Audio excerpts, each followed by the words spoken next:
என்ன பாட்டு பாடணும்? தஞ்சாவூர் தண்ணிக்கிட்ட ஆத்தங்கரையில பாகவதர் எல்லாம் பாடுவாங்கல்ல, அந்த பாட்டு பாடுங்க மாமா. தண்ணி கிட்ட பாகவதர் திருவையாத்த சொல்றியா நீ? அதே கேட்டுது போ.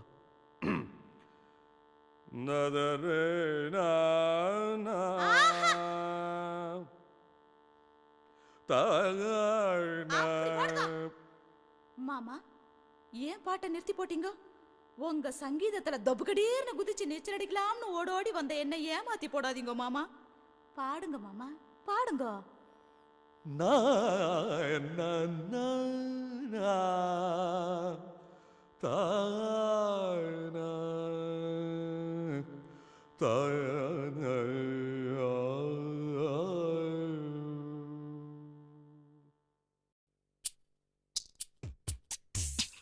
மாறுகோ மாறுகோ